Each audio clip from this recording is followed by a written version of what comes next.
سلام به طراحای باحال، اینجا می دیزاینه و قراره با فتوشاپ مغزاتون رو کلی قلقلک بدیم. پس تا آخر ویدیو همراه من باشید.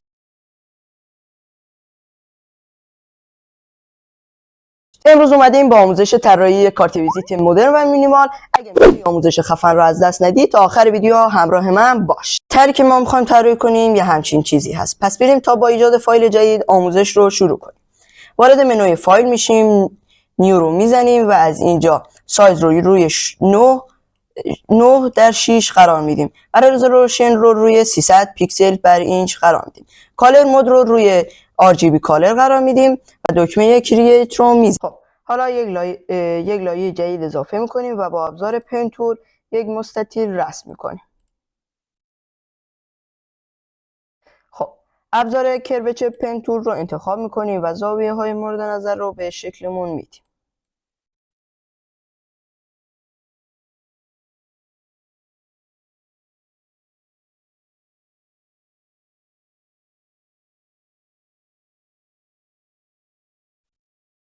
خب حالا کنترل اینتر رو میزنیم و یک رنگ رو به دلخواه انتخاب میکنیم و بهش رنگ میدیم.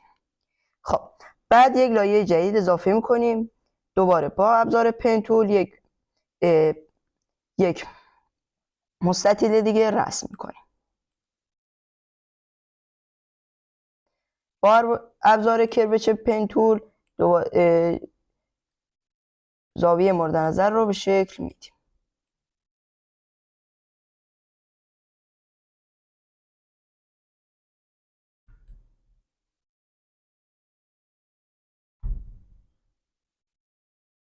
خب کنترل اینتر رو میزنیم و یک رنگ بهش میدیم.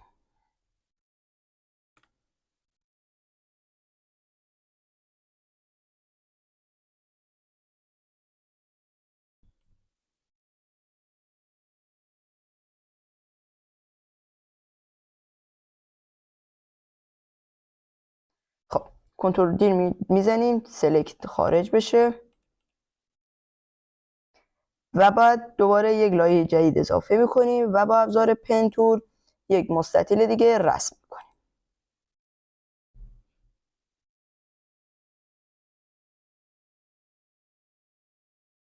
با ابزار کروچر پن تول زاویه های مورد نظر رو بهش میدیم.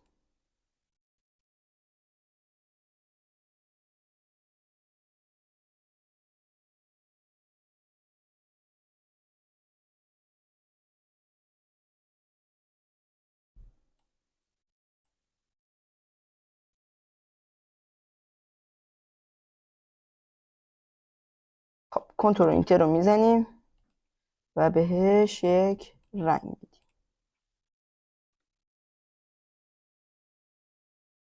خب حالا کنترل دی میزنیم و سلکت خارج بشه، یک لایه جدید اضافه میکنیم و دوباره به همین صورت یک مستطیل رسم.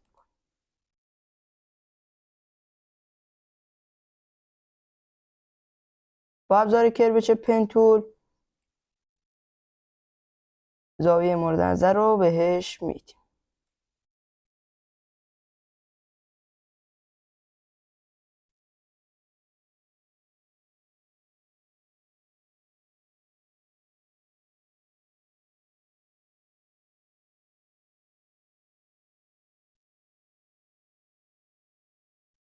خب کنترل اینتر رو میزنیم، یک رنگ به دلخواه براش ایجاد میکنیم و کنترل دی میزنیم از سلکت خارج بشه.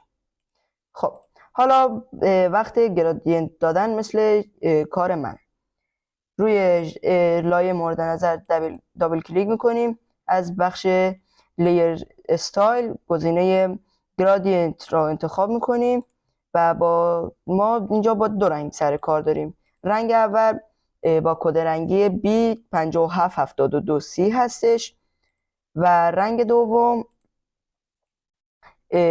F2E382 هستش. اینا رو انتخاب اوکی رو میزنیم و میبینیم که گرادینت ما اعمال شده. برای لایه دوم رو به همین صورت ادامه میدیم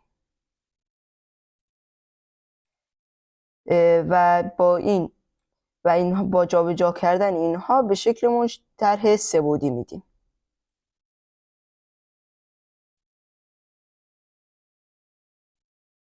اوکی رو میزنیم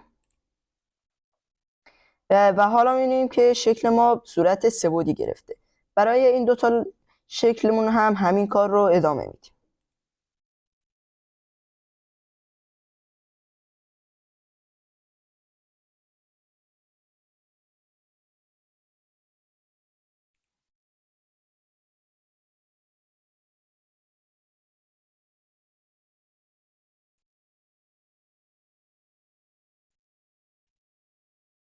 خب دقت کنید که این دوتا شکل باید گرادینت هاشون با هم یکی باشه.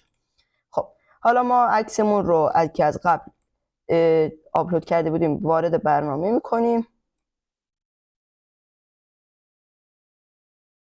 و با تناسب با شکل ها ایجاد میکنیم و میبریم به زیر لایه ها و میبینیم که بعضی از قسمت های اون بیرون زده. ما این رو تنظیم میکنیم و حالا قسمت هایی که بیرون زده رو با ابزار اریس تول پاک میکنیم.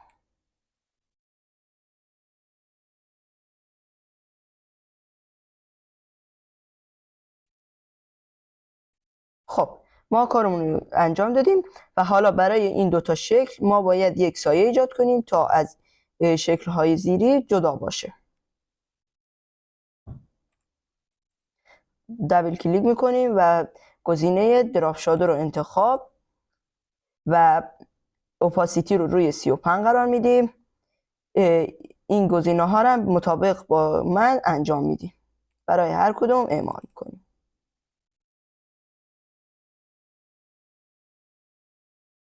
و خب حالا میبینیم که شکلمون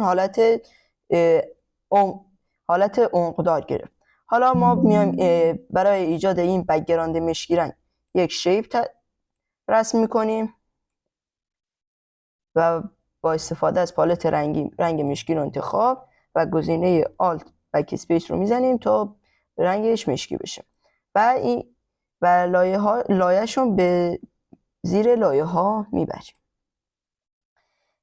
و حالا ما لوگومون که از قبل آماده کرده بودیم رو وارد برنامه میکنیم و جایگذاری میکنیم در این قسمت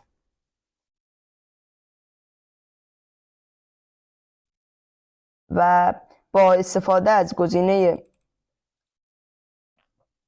تایپ تول میتونیم اینجا متنامون رو تایپ کنیم. من اینجا متنا رو از قبل آماده داشتم، وارد کارم میکنم.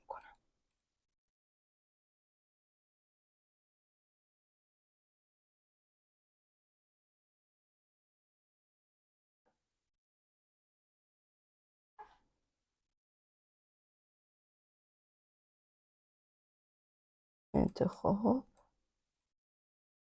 و وارد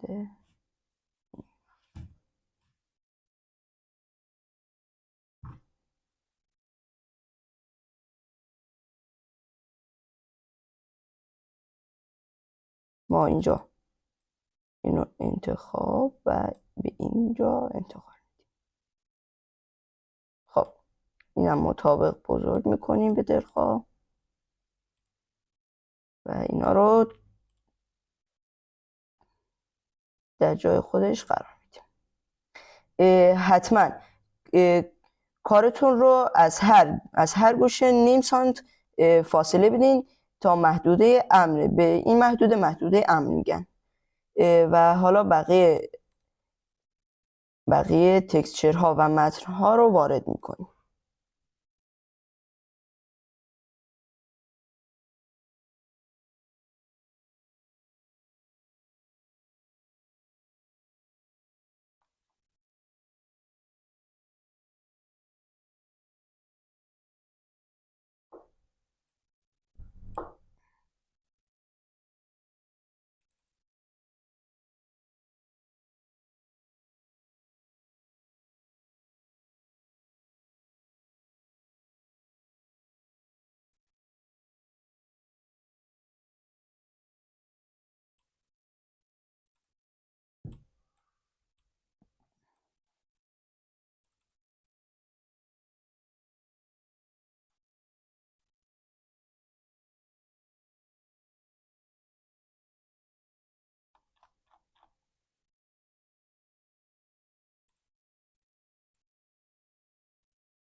خب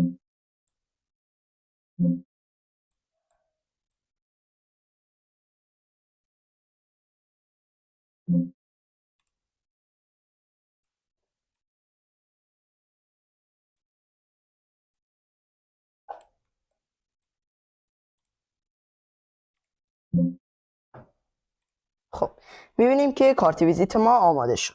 یک طراحی مدرن و مینیمال داره. حتما ویدیو رو لایک کنید، کامنت بذارید و چنلمون رو ساب کنید و زنگوله رو بزنید روی آل تا وقتی ویدیوی جدید میذارم یوتیوب بهتون خبر بده و اولین نفری باشید که ویدیو رو میبینید. تا ویدیوی بعد، بدرود.